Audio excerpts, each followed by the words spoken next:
আপনাকে অসংখ্য স্বাগত। এবং বাসন্তী ম্যাডাম, আপনি একটা সময় আমাদের কাছে যে কমপ্লেনটা করেছিলেন, আজকে মন থেকে বলছি আন্তরিক শুভেচ্ছা। দুজনে একসাথে আমাদেরকে ইন্টারভিউ দিচ্ছেন এবং দিতে পারছেন, এটা আমাদের কাছে খুব ভালো লাগছে। আমার প্রথম প্রশ্ন সেটা হচ্ছে যে আপনি সেদিনকে কেন ওই ধরনের অভিযোগ করেছিলেন যেটা আপনার হাজবেন্ডের বিরুদ্ধে? আমি তখন করতে বাধ্য হয়েছিলাম, কেন ভেতরে আমি যতক্ষণ না ঢুকছি ততক্ষণ আমি সত্যটা জানতে পারছি না। তার জন্য আমাকে এইগুলো সব বলতে হয়েছিল, না বললে আমি ভেতরে সত্যটা জানতে পারতাম না। তার জন্য আমাকে থানায় গিয়ে অভিযোগ করতে হয়েছিল হাজবেন্ডের বিরুদ্ধে, যে তারা যেন সত্যতা মানে যে আমি ওদের সাথে আছি। তার জন্য আমি ভেতরে গিয়ে সবকিছু জানতে পারি, যে মায়ের এখনো পর্যন্ত মায়ের ঠিকানা আমি আজ পর্যন্ত জানতে পারিনি। ওই মামা বাড়িতে আমি প্রায় এক মাসের বেশি হয়ে গেল আছি, এখনো পর্যন্ত মা কোথায় আছে আমি এখনো ঠিকানা জানতে পারিনি। তাও মামিকে অনেকবার আমি বলেছি যে মামি আমাকে একটু ঠিকানাটা জোগাড় করে দাও। মামি বলছে আমি জানি না কোথায় ঠিকানা আছে। তাও অনেকদিন মামিকে অনেকভাবে বলার পর মামি বলছে দাঁড়া, আমি তাহলে একটা সাহায্য করতে পারি, যে তোর মা কোথায় আছে, যে আমার বন্ধু আছে তার সূত্র ধরে সে যেহেতু ঘর ঠিক করে দিয়েছিল মাকে, সেই সূত্র ধরে আমি তোকে মানে গিয়ে দেখতে পারি। ঠিক করেছিল বাবুল? ঠিক করেছে বাবুন শিফটিং মাকে করিয়েছিল। এই প্রমোটার বলেছিল বলে বাবুন মাকে শিফটিং করায় বেরিয়ে পাড়ায়। তারপর মামিকে ধরে আমি মামির সাথে যাই, গিয়ে দূর থেকে বাড়িটা আমি তাও দেখে আসি। এখন সামনাসামনি আমি এখনো মানে যেতে পারিনি, মানে কোর্টে যে অ্যাড্রেসটা দেওয়া হয়েছে সেই অ্যাড্রেসটা নয়। তাও আমি তদন্ত করে দেখছি অ্যাড্রেসটা আদৌ সেটা সঠিক কিনা। মানে আপনি ভয় পেলেন কেন? মানে কি করেছিল ওরা? ওরা নানা রকম ঠেট দেখাচ্ছে, ভয় দেখাচ্ছে, মার্ডার করে দেবো। মাকে যেহেতু সিস্টেমে রেখেছে, মাকে আর ভাইকে নানা রকম ভয় দেখাচ্ছে, যে আমি যদি মুখ খুলি তাহলে মাকে আর ভাইকে মার্ডার করে দেবে। নানা রকম ভাবে ভয় দেখাচ্ছে এবং লিভার ঠেকিয়ে এরকম ভয় দেখাচ্ছে আমাকে। 6 তারিখে, কালকে তো 6 তারিখ, 6 তারিখে যাতে কোর্টে আমি আসতে না পারি আমাকে নজরবন্দি করে রাখা হয়েছে, যাতে ঘর থেকে আমি বাইরে বেরাতে পারছি না। যে বেরালেই মামার ছেলে বলে দিচ্ছে তাদেরকে ফোন করে যে ওটা বেরিয়েছে। আর মামার ছেলে যখন বলেছে তখন তো ওরা চতুর্দিকে বাইক নিয়ে খোঁজাখুঁজি করতে বেরিয়ে যাচ্ছে। আমাকে নজরবন্দি করে এখন রেখে দিচ্ছে, যতদিন 6 তারিখ না যাচ্ছে ততদিন ওকে নজরবন্দি করে রাখা। আচ্ছা দিদি, তার মানে কি আপনাকে প্লাস আপনার শাশুড়িকে দুজনকেই তারা মানে টর্চার করছে? শাশুড়ি আমার মা আর ভাই, হ্যাঁ মানে দুজনকেই টর্চার করছে। হ্যাঁ, এখন যেহেতু শিফটিং করে রেখেছে তার জন্য আমার মায়ের বাড়ি ভেঙে ফেলেছে, মা এখানেও আসতে পারছে না। তার জন্য বাধ্য হয়ে শিফটিং এ এখন রেখে দিয়েছে, ওখানে আপাতত বাধ্য হয়ে রয়েছে। এখন যেহেতু তারা ভাড়া গুনছে, মানে তাদের কথা তাকে শুনতে হচ্ছে বাধ্য হয়ে। এবার আমাকে অফিসে ডাকে এবং ডেকে আমাকে নানা রকম ভয় দেখায়, বাজেভাবে গায়ে হাত দেয়। এই নিয়ে আমি একটা কেস করা হয়েছে থানাতে, আজকেই চিতপুর থানাতে কেস করা হয়েছে। আচ্ছা, একটা প্রশ্ন করছি আপনাকে, যে মামলাটা নিয়ে এত অশান্তি, সেই মামলাটা কি আপনারা করেছিলেন? মানে আপনার তো মনে সিগনেচার আছে। হ্যাঁ, আমি ওই মামলাটা করেছিলাম।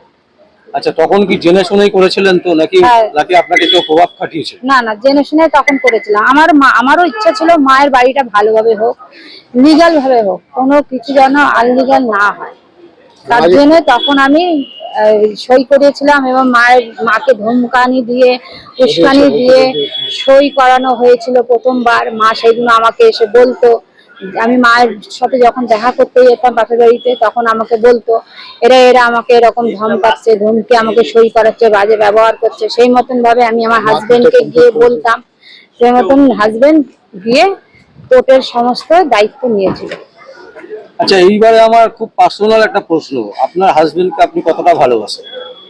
দেখুন, এখন ভালোবাসি বলে সবকিছু মানে প্রথমে মানে হয়ে ঢুকেছিলাম তদন্ত জানবার জন্য, তখন আমি মাঝখানে গিয়ে ফেসে যাই।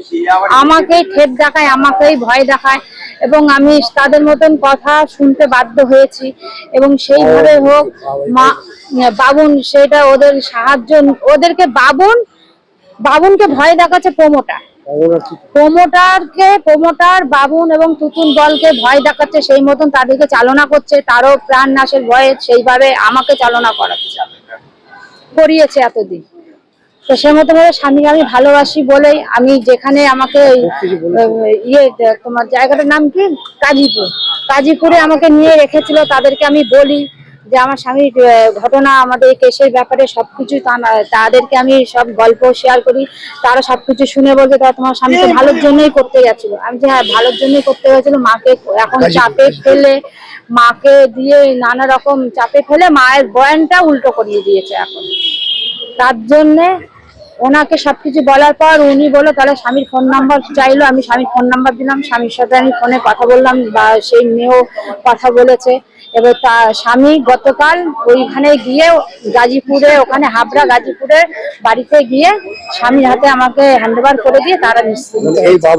আচ্ছা, আপনি একটা অভিযোগ করেছিলেন যে আপনার স্বামী আপনাকে মারধর করতো, তো সেটা কি সত্যি না? না, মিথ্যা কথা, মিথ্যা কথা। এমনি ওগুলো বলতে বলেছিলেন, তাই বলেছিলাম যে প্রমোটাররা বলতে বলেছিল, ওই কারণে বলেছিলাম। কোর্টেও এসে বলেছিলাম সেই কথাটা। এবার কালকে যেহেতু 6 তারিখে আমার আবার ডেট আছে, কালকে সব সত্যি কথা জজ সাহেবকে বলবো, জানাবো। সেই মতন ভাবে নতুন ভাবে আবার বাড়ির বিষয় নিয়ে যেরকম কেস চলছিল সেইভাবে আবার সবকিছু, মানে বিচারপতির সামনে আপনি আগের দিন যে ডেটে এসে বলেছিলেন সেগুলো সব মিথ্যে। হ্যাঁ, তাদের চাপে পড়ে আমি আমার মাকে, ভাইকে এবং আমার হাজবেন্ডকে, আমার ছেলে মেয়ে চিন্তা করে আমাকে ভয় দেখানো হয়েছিল, তোমার স্বামী হাজবেন্ড তো ওই ওভারব্রিজ থেকে নামে এই টাইমে ওকে ওখানে মার্ডার করে দেবো, রিভলভার দিয়ে গুলি চালিয়ে দেবো। তার জন্য আমি ভয়ে তখন চুপচাপ হয়ে যাই। এই কারণে আমি চুপচাপ হয়ে গেছি। তাই কোর্টকে মিথ্যা কথা বলতে বাধ্য হয়েছে। মানে এখন আপনি মিথ্যে কথা বলছেন না তো চাপে, মানে আপনার হাজবেন্ডের চাপে? না, এখন হাজবেন্ডের চাপে মিথ্যা কথা বলছি না। সারা জীবন আমি সংসারী মেয়ে, স্বামীকে নিয়ে, হাজবেন্ডকে নিয়ে আমার সংসার করাই ইচ্ছা। আমরা সুখী ফ্যামিলি ছিলাম, কিন্তু মাঝখানে এই বাড়ির বিষয় নিয়ে যে প্রমোটিং নিয়ে যে টর্চারিং হচ্ছে বা চাপগত ভাবে যেসব ব্যাপারগুলো করছে, এইগুলোর এগেনস্টে আমি দাঁড়িয়েছিলাম। অফিসের ভেতর ডেকে নিয়ে আমার গায়ে হাত দেওয়া হয়েছে। সেলিম মোহাম্মদ বলে একজন আছে, তারপর ওয়াইফ, ওইটাকে আবার ওয়াইফ একজন আছে, আরো 4-5 জন আছে, আব্দুল্লাহ আছে, আরো 4-5 জন আছে, তাদের নাম আমি সম্পূর্ণ জানি না, কয়েকজন নাম জানি। সেই মতন ভাবে আজকে কেস করা হয়েছে। দিদি, আমার আবার একটা শেষ প্রশ্ন, আপনাকে আর বিরক্ত করবো না। এখন যে কথাগুলো বলছেন এগুলো কোনো রকম আপনার হাজবেন্ডের চাপে বা প্রেসার ক্রিয়েট করছে এরকম কোনো ব্যাপার নেই তো? নাকি মানে সত্যি সত্যি আপনি আপনার হাজবেন্ডের ভালো চান, আপনি চান হাজবেন্ডের সাথে থাকতে, সেই কারণে? না, আমি কোনো চাপে পড়ে করছি না। আমি সততা জানতে চাই, সত্যি যে ঘটনাটা সেটা তুলে ধরতে চাইছি। আমার মা ন্যায্য বিচার পাক, মায়ের সম্পত্তিটা কোনোভাবে যাতে হাতছাড়া না হয়, মানে আইন ভাবে যে কথাগুলো, আইন ভাবে যা করার ওই বাড়ির বিষয় হোক, এবং যে মিথ্যা কথাগুলো বলা হয়েছে তার বিষয়ে আমি প্রতিবাদ জানাচ্ছি। আর মাকে কিডন্যাপ করে নিয়ে যাওয়া হয়েছিল, সেটা নিয়ে একবার কেস করা হয়েছে, ওটা নিয়েই মাকে পুরো ব্রেন ওয়াশ করে মাকে ঘোরানো হয়েছে। আমার কাছে একরকম কথা বলছে, ওখানে আরেক কথা বলছে। আমার স্বামী মাকে যে মা অভিযোগটা করছে, যে ভাই অভিযোগটা করছে যে ওকে মেরেছে, এগুলো সব প্রমোটার চাপে ফেলে মাকে দিয়ে করা হয়েছে। মায়ের গায়ে হাত দেয়নি, ভাইয়ের গায়ে হাত দেয়নি। আজকে চিৎপুর থানাতে আপনারা গেছিলেন, কেন গেলেন চিৎপুর থানাতে? দেখুন, ব্যাপারটা খুব পরিষ্কার। আমি দীর্ঘদিন যতটা বাইট আপনাদের চ্যানেলে দিয়েছি, দেখুন আমার পরিবারটা খুব সুখী পরিবার। আমার 2 ছেলে নিয়ে, আমার ওয়াইফকে নিয়ে আমি খুব ভালোই আছি। আজকে এই বাড়িকে কেন্দ্র করে আমার শাশুড়ির উপর অনেক অত্যাচার করতো, তাই আপনাকে আমি অতীতে বলেছি যে আমার শাশুড়ি হয়ে আমি মামলা করছিলাম আমার সিনিয়রকে দিয়ে, সত্যাশী রায়কে দিয়ে। তো আজকে মানে দেখুন, আমার ওয়াইফ হাইকোর্টে 3টে মামলা করেছে। একটা হচ্ছে ডেমোলিশনের মামলা, একটা হচ্ছে আপনার মানে রিপিটিশন জাস্টিস তীর্থঙ্কর ঘোষের কাছে, আরেকটা মামলা করেছেন এখানে মানে হ্যাভিয়াস পারপাসের মামলা করেছেন। পারপাসের মামলাটা, সেই মামলাটাতে মানে তাতে বলা হয়েছিল যে ওর মাকে কিডন্যাপ করে নিয়েছেন। অ্যাকচুয়ালি ঘটনা সত্যি। এইখানে আমার ওয়াইফকে মানে এখন আমি জানতে পারছি যে আমার ওয়াইফ মানে আজকে 1 মাস ধরে এই তদন্ত করার জন্য উনি গেছিলেন ওই বাড়িতে, এবং টোটালি খবর নিতে গেছিলেন, খবরাখবর। তাতে আমার সেই জায়গায় খবর নিতে গিয়ে আমার ওয়াইফ অপদস্থ হন, এবং সেখানে খবর পান আমার শাশুড়িকে মারধর করছেন, আমার শালাকে সেরা মারধর করছেন ওই প্রমোটার মানে সেলিম এবং ওয়াইফ এবং মানে আপনার ওই যারা প্রমোটার আছে ওই তারা প্রত্যেকে এবং এন্টি সোশ্যাল এরা প্রত্যেকেই এন্টি সোশ্যাল লোক।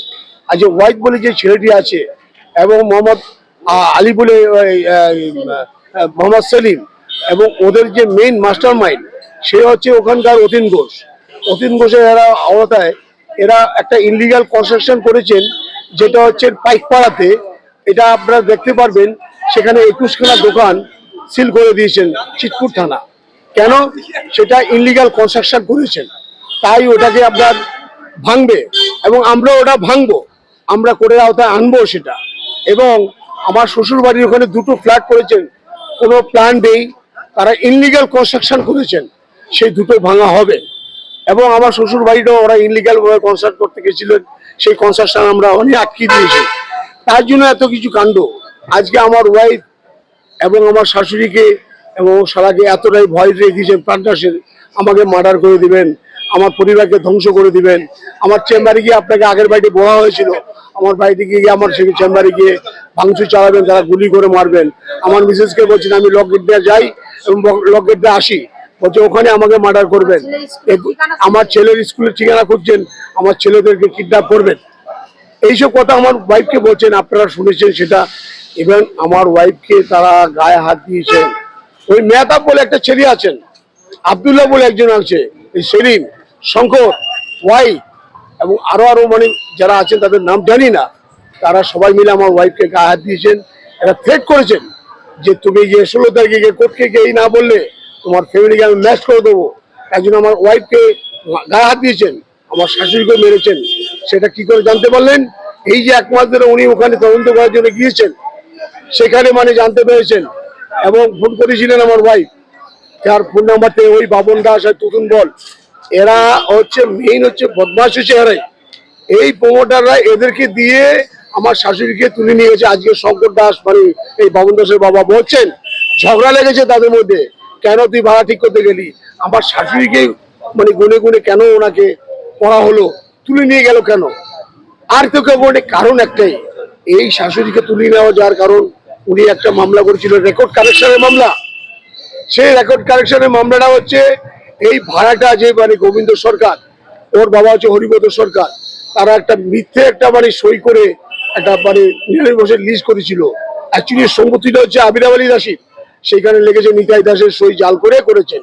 সেই মামলাতে ওনারা হেরেছেন, বাপ করেছিলেন এটা, তারা মানে উচ্ছেদ হয়ে গেছেন। তারা এখন আজ পর্যন্ত কেন ওখানে আছেন আমরা জানি না, সেটা আইনের ব্যাপার আমরা দেখছি। ইভেন এখন জানতে পারছি যে ওর ছেলে গোবিন্দ সরকার এবং খোকা দাস এরা ওই 3 কাঠা জমি এদের নামে রেকর্ড করেছেন। তাই জন্য মানে আমার শাশুড়ি একটা রেকর্ড কারেকশনের মামলা হাইকোর্টে করেছেন। 2 নম্বর কথা হচ্ছে ওনার 4 ভাই, এই 4 ভাই ওনারা কি করেছিলেন, জমি হচ্ছে আবির আলী দাসী, ওনার স্বামী হচ্ছে নিতাই দাস, নিতাই দাস ওনাকে মানে মানে দানপত্র করে দেন। যে লোক মারা গেছেন 62 সালে, সে 84 সালে দানপত্র কি করে করেন একজন মরা লোক? এটা একটা আইনের বিষয়। 2 নম্বর প্রশ্ন হচ্ছে ঠিকা প্রপার্টিতে কখনো দানপত্র হয় না, কখনো ডেভেলপমেন্ট এগ্রিমেন্ট হয় না, কখনো কখনো মানে তারা সেল করতে পারে না, সেটা করতে পারে না, একমাত্র নিয়ারি বসে লিজ দিতে পারে। এই প্রমোটাররা মানে অসাধু। আপনি জানেন না পাইকপাড়াতে একটা বিল্ডিং করেছে ইনলিগাল কনস্ট্রাকশন, এই মেহতাব, এই আব্দুল্লাহ, এই সেলিম, এই শঙ্কর এরাই, এদের একটা মানে ওয়াইফ বলে একটা ছেলে আছে, এদের একটা গ্রুপ আছে। এরা সমাজের যে কুখ্যাত গুন্ডা লোক, এরা এই যারা কমজোরি লোক তাদের কাছে গিয়ে এই ধরনের অত্যাচার চালাচ্ছেন। আজকে হাইকোর্টে 16 তারিখে আমার ওয়াইফ, আজকে আপনি শুনেছেন, তাকে এতটাই প্রাণনাশে ভয় দেখিয়েছেন, সেই কথা বলতে বাধ্য। আমার মিসেসকে আমি মারিনি। আজকে ওই 16 সালে মাথা ফাটিয়েছিলেন, সেই কাগজপত্র ওরা দেখে বলছে এটা বলবে তোমার হাজবেন্ড তোমার মাথা ফাটিয়েছেন। আমার 2 ছেলেকে আমার জজ সাহেবরা তার নিজের চেম্বারে ডেকে জিজ্ঞাসা করেছিলেন কি ঘটনা, যে আমার ছেলেরা বলেছেন আমার মাকে বার করেনি, আমার মা এখান থেকে মানে না বলে চলে গেছেন। ঘটনা সত্যি। এই আজকে আমার মিসেসের কাছে শুনতে পাচ্ছি এই প্রমোটাররা এবং বাবন এবং তুতুন বল, এরা সব ছক করে আমার ওয়াইফকে মিথ্যে করা বলে ভয় দেখিয়ে তারা নিয়ে গিয়ে জানে হাইকোর্টে যে মামলাটা আছেন সেখানে এইসব কথা বলাতে হবে, তাই আমার ওয়াইফকে তুলে নিয়ে চলে এসে এই সমস্ত কথা বলিয়েছেন। আজকে আপনারা দেখছেন সারা ভারতবর্ষের মানুষ সত্যকে উদ্ঘাটন করার জন্য আমরা হাইকোর্টে মামলা করছি। আমরা একজন আইনজীবী, সত্যকে আমরা উদ্ঘাটন করার জন্য সবসময় চেষ্টা করি। সত্য কোথায় আছে সেটা লুকিয়ে আছে কোথায় আমরা খুঁজে বেড়াই। আপনারা জানেন, তা আপনি এর আগে বাইরে আমাকে একটা প্রশ্ন করেছিলেন, আচ্ছা আপনি বলুন তো, আমার মিসেস বলছেন, আমার শাশুড়িরা বলছেন আমার সঙ্গে নেই, এটা কি সত্য? আজকে সেটা আপনি সত্য প্রমাণ পেয়েছেন। কোর্টকে গিয়ে কি বলেছেন, কেন বলেছেন, আজকে আমার মিসেস থেকে শুনলেন। এটা আমার শাশুড়ির কাছে আপনার শোনা উচিত। উনি কি কষ্টে আছে, ওনাকে কারোর সঙ্গে মিশতে দিচ্ছেন না। এই যে 1 মাস ছিলেন, ওনার মার সঙ্গে দেখা করতে দেননি। ফোন করেছেন এই বামন, ফোন করে মা কাঁদছেন যে মা আমি বহুত কষ্টে আছি, আমাকে মারধর করছে, আমার মা কোন জায়গায় আছে জানি না। তারপর লাস্টে এই বামন দেশের মা, এই বামনই ঘর ঠিক করেছেন, ঠিক করে নিয়ে গেছেন। এই প্রমোটাররা ওদের সঙ্গে আছে, এই বামন আর তুতুন বল এবং ওর মা এর মধ্যে ইনভলভ, পাক্কা ভাবে ইনভলভ। আজকে চিতপুর থানায় আমরা কমপ্লেন করছি, সেটা একটা এফআইআর হচ্ছে। সমস্ত বক্তব্য আমার ওয়াইফ বলেছেন। অ্যাকচুয়ালি ঘটনা কি দেখুন, একটা সুখী পরিবারকে আজকে এই প্রমোটাররা মানে তাদের স্বার্থের জন্য একটা ধ্বংস করতে চেয়েছে। প্রমোটাররা এত সাহস পাচ্ছে কি করে? লোকাল এই সাহসটা পাচ্ছি হচ্ছে, আপনাকে আগের বাইরেও আমি বলেছি, ওখানকার পৌরমাতা পৌরপিতা শান্তনু সেন এবং কাকুলি সেন এবং অতীন ঘোষ, এরা হচ্ছে দুশ্চরিত্র লোক। আজকে দলটাকে শেষ হচ্ছে এই এরা। ওখানকার ওই এরিয়াতে যত ঠিকা প্রপার্টি আছে সমস্ত সব, এই অতীন ঘোষ হচ্ছে ফ্লোর মাস্টার। ভালো করে শুনুন, ফ্লোর মাস্টার, কত ফ্লোর হবে, কত লাখ টাকা দেবেন সেভাবে চুক্তি হয়। আর শান্তনু সেন আপনারা এর আগে আপনারা শুনেছেন, শ্রী থানা একটা ঝামেলা হয়েছে, শ্রী থানা ঘেরাও হবে, ওখানকার পার্টিগতভাবে ঝামেলা হয়েছে। এই শান্তনু সেন হচ্ছে স্কোয়ার মাস্টার, আর ওনার ওয়াইফ একজন ডাক্তার, মাননীয় ডাক্তার, আমি সম্মান করি, কিন্তু উনিও অসাধু মানুষ। উনি কাকুলি সেন ওই এলাকায় জানেন উনি কত বড় সাধু মানুষ। তা এরা এই আস্বাদা এরা এদের থেকেই পেয়েছেন। কিন্তু আইন তো বলে একটা কথা আছেন, সারা ভারতবর্ষের মানুষ সবসময় সংবিধানের উপর তাকিয়ে থাকেন। যদি কোর্ট যদি আজকে মিথ্যা হয়, কোর্ট যদি আজকে যদি এই ধরনের বিভ্রান্তের মধ্যে পড়ে, কোর্ট ছেড়ে কাউকে কথা বলে না। আইন এত সহজ নয়, আইন কাউকে ছেড়ে কথা বলবে, কোনোদিন কথা বলবেন না। আমি তাই মাননীয় বিচারপতি এখান থেকে তাদের কাছে আমি আবেদন করছি, আজ ডিভিশন বেশি যে মামলাটা চলছেন, তমোদ চক্রবর্তী, আরেকজন আছেন আমার জজ সাহেব, এই দুজন জজ সাহেব এই বিচারের কাছে 6 তারিখ কালকে এই বিচারের দায় হবে। কালকে নতুন করে মানে তার আবির্ভাব হবে। সত্য কোথায় ছিল সেটাকে আমি বলবো। পুনরায় তাকে এই পুনিয়া বিশ্বাসকে এবং বাবলু বিশ্বাসকে সেখানে আমাদেরকে মানে পার্টি এখানে মানে অফিসার করতে হবে এবং পুলিশকে নিয়ে লালবাজারের লোক দিয়ে আমরা তাকে এবারে কোন জায়গায় আছে সেটাকে আমরা তদন্ত করতে যাবো। সেটা আমি চাই করে রাখছি, সে আবেদন করবো আমরা আগামী দিন, যে আমার শাশুড়িতে আমার শাশুড়িকে দিন এবং ওনাকে ভাঙা বাড়ি ভেঙে দিয়েছেন, ওই বাড়িতে তাকে ফিরিয়ে আনতে হবে। এই প্রমোটাররা ভাড়া দিচ্ছেন, আজকে কালকে ভাড়া বন্ধ করে দেবেন, কারণ ওই ইনলিগাল কনস্ট্রাকশন তো হবে না। এত ঘটনা হয়েছেন, তাহলে ওই কনস্ট্রাকশন কি করে হবে? আইনের প্রভিশন কিছু আছে, আইনগতভাবে বাধা আছেন, তাহলে এটা কনস্ট্রাকশন হবে না। তাহলে ভাড়া বন্ধ করে দিবেন। আজকে আমার শাশুড়ি হচ্ছে একজন বিধবা মানুষ, গরিব মানুষ, ওনারা কোথায় যাবেন? ওনার ভাইকে ঠিক করে দিয়ে দিতে হবে এবং কোর্টের কাছে আবেদন করব ওই ঘরে যেন ওনারা ঢুকতে উনি পারেন এবং ওনার বাড়িটা যেন ঠিক করে দেন। যারা এই এই প্রমোটাররা এবং বাবন এবং তুতুন বল এরা ভেঙেছেন, তারা যেন ঠিক করে সসম্মানে ওই বাড়িতে ফিরান এবং ওখানে যে কেউ যদি অত্যাচারিত করেন তাদের প্রতি যেন বিচার হয়। এই বলে আমি আপনাদের কাছে সম্পূর্ণ বস্তু আমি দেখেছি।